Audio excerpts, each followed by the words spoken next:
네, 안녕하세요. 선택된 자연, 생물학이 사랑한 모델 생물 이야기의 저자 김희재입니다. 모델 생물을 어떻게 선택하느냐. 생물학자들에게는 어떻게 보면 부모를 누구를 만나느냐랑 비슷한 얘기예요. 이게 되게 재밌는 얘기인데, 이거는 사실은 생물학자들은 다 아는 이야기지만 그 대학교 때 은사님 중에 박사를 성게로 받으신 분이 있었습니다. 성게 아시죠? 성게가 유생 때 보면은 굉장히 조그맣고 투명해요. 수정란에서 이렇게 분화되는 게 눈으로 보여요. 현미경 아래서. 알이 2개로 갈라지고 4개로 갈라지고 이런 게 다 보이거든요. 초창기 발생학에 관한 문헌들을 보면 말이죠. 성게에 대한 연구가 굉장히 많습니다.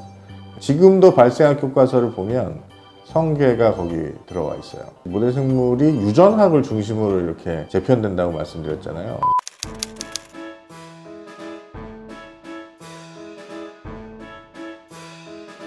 왜냐하면 실험실에서 하는 연구이기 때문에 모델 생물은 이렇게 진화 생물학이나 이런 것처럼 어디 밖에 나가서 사자를 연구하고 호랑이를 연구하는 거랑 다릅니다. 그러니까 실험실에서 우리가 개체를 배양을 시키고 이런 일들을 해야 되기 때문에 결국에는 유전학 연구로 귀결되는 그 성향이 많은데, 성게가요, 이상하게 그 DNA나 이런 것들을 조작하기가 쉽지가 않아요. DNA를 조작하려면 성게 세포 안에 DNA를 넣어가지고 그게 이제 유전체로 들어가고 뭐 이런 일들을 할 수 있어야 되는데, 성게 세포에 DNA가 안 들어가요, 잘. 그러다 보니까 발생학 연구에서 어느 순간 성게가 사라져 버리게 됩니다. 지금도 성게를 연구하는 사람들이 있는지 모르겠지만 성게는 유전자 형질 변환된 성게가 없어요. 그러니까 성게를 가지고 연구할 수가 없는 거죠. 그래서 박사학위를 받으신 그 선생님은 교수가 되고 나서 모델 생물을 바꾸셨습니다. 왜냐하면 연구비를 딸 수가 없어요. 그 유행을 따라갈 수가 없잖아요. DNA 조작도 못하는데 무슨 연구를 하겠습니까? 분자생물학의 시대에. 저는 원래는 진화생물학을 연구하고 싶었어요. 그래서 국내에 그 유명한 진화생물학자 분이 계신데, 그분 실험실에 들어가고자 열심히 노력을 했었습니다. 근데 거기 못 들어가게 됐고, 제가 졸업할 때 IMF도 터졌고, 대학원을 갈 때 많은 고민을 하다가 저는 결국에는 이제 분자 바이러스 학 실험실이라고 바이러스를 연구하는 실험실에 가서 인간 세포 배양을 하는 실험실에 있었어요. 그래서 인간 세포를 가지고 거기다가 이제 DNA도 넣고 뭐 트랜스펙션이라고 하는데, 주로 그 우리 RNA에서 어떻게 단백질이 만들어지는가, 그걸 번역 과정이라고 하거든요.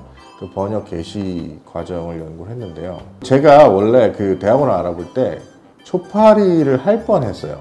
아시다시피 저는 초파리 과학자 아닙니까? 광주 쪽에 있는 그 대학에 초파리를 하시는 유명한 분이 한 분 계셨는데, 그분하고도 개인적인 좀 친분이 있었고 연락을 했었어요. 근데 정말 희한한 건 뭐냐면, 당시에는 제가 초파리가 뭔지 정말 몰랐어요. 왜냐면 제가 배웠던 교과서에 초파리 얘기가 별로 없었습니다. 그러니까 거의 초파리에 대한 이야기를 학교에서 배우지 못한 거예요, 대학교에서.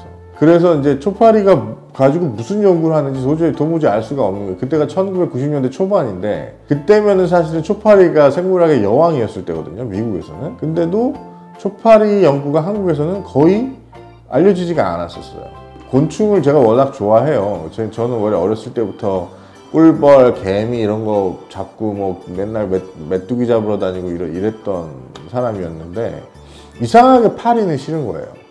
왜냐면 지저분해 보이잖아요.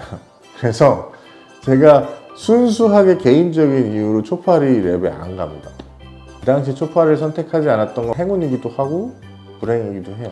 사실은 처음에는 이제 분자 생물학을 하면서 되게 힘들었어요. 거기서 오랜 시간 거치면서 참고 배웠기 때문에 그래도 지금 이렇게 왔다고 생각을 하지만, 왜냐면 저는 항상 이렇게 좀 생물이 눈에 보이고 좀 움직이고 이렇게 행동 같은 걸 연구하고 싶었던 사람인데, 이 인간 세포를 갖고 연구하면 굉장히 이게 정적이거든요. 근데 제가 이제 박사를 끝내고 연구원을 나갈 때는 초파리를 찾아서 나가죠.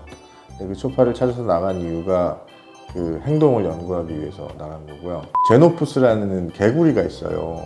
이 개구리는 좀 징그럽게 생겼거든요. 근데 원래 이제 아시아 지방에 사는 애들 아닌데, 제노푸스가 알도 많이 나고 이 알이 엄청 커요. 엄청 커서 그러니까 세포 하나가 이게 새끼 손톱만한 거죠. 그러니까 이 현미경 아래서 이게 관찰하는 게 되게 쉽고 발생 과정을 연구하는 게 되게 쉬운 거예요. 제노푸스 연구가 발생하게 굉장히 많은 기여를 합니다.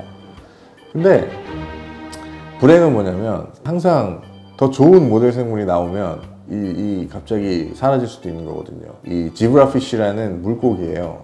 근데 얘는 양서류고 얘는 어류인데 둘 다 척추동물이고요. 알도 더 많이 낳고 더 빠르고 그리고 유전자 조작도 더 쉽고 그 다음에 투명한 거예요. 몸이 전체가 투명해요. 그래서 그 알부터 성체까지가 다 관찰이 가능한 거예요. 그 몸속이. 제브라피쉬가 나오면서 지노푸스는 사냥길을 걷기 시작합니다. 제노푸스 하던 사람들이 다 제브라피쉬로 옮기고 뭐 이런 일들이 일어나죠. 실제로 제가 박사과정에 있었던 기간 동안 일어난 일이에요. 그래서 지금 보면 아마 제노푸스를 하시는 분들이 국내에도 거의 남아있지 않을 거고요. 그러면 이제 제노푸스를 선택했던 학생들은 어떻게 하느냐? 그럼 이제 박사고 연구원을 갈 때나 이럴 때 영리하게 바꾸는 거죠. 다른 종으로 바꾼다거나. 그러니까 이 모델 생물을 어떻게 선택하느냐가 생물학자의 운명을 보통 5년에서 10년 단위로 좌우를 합니다. 그러니까 생물학자들이 모델 생물을 바꾸지 않는 건 아니에요. 많이 바꾸거든요. 지금 생물학 연구비, 의생명과학 연구비의 80%는 생쥐하고 집쥐가 가져가요. 그 길거리에서 생물학자를 만나서 뭐 하냐고 물어보면 생쥐를 하는 사람이 4분의 3 이상이라는 얘기입니다. 그래서 이제 대부분의 학생들이 요즘에 생쥐를 선택하죠. 왜냐면 연구비 따기도 쉽고 일자리를 잡기도 쉽다고 생각하기 때문에. 그게 참 생물학에서는 어떻게 보면 불행이기도 합니다. 왜냐면 모델 생물의 다양성이 사라지고 있는 거거든요. 모델 생물이라는 것을 뭘 선택하느냐. 이거는 생물학자들의 운명을 정말 완벽하게 바꿀 수 있습니다. 제가 아는 대부분의 학생들이 뭘 했던 간에 학생 때 박사연구원에 갈 때 거의 대부분 생쥐를 하러 바꿨고요. 그리고 제가 아는 이제 그 초파리 하던 분들도 교수를 하면서 생쥐를 시작한 분들이 많아요. 그러니까 이 모델 생물의 선택은 예전에는 어떤 질문을 던지느냐에 따라서 결정되는 어떤 낭만의 시기였다면 지금은 모델 생물의 선택은 어떻게 보면 돈을 따라가는 어떤 선택이 되어버렸다. 그것도 이제 뒤에 말씀을 드리겠지만 그런 의미에서 모델 생물의 선택은 생물학자들에게는 운명과 같은 일이다. 그렇게 말씀을 드리고 싶네요. 예, 지금까지 김우주였습니다.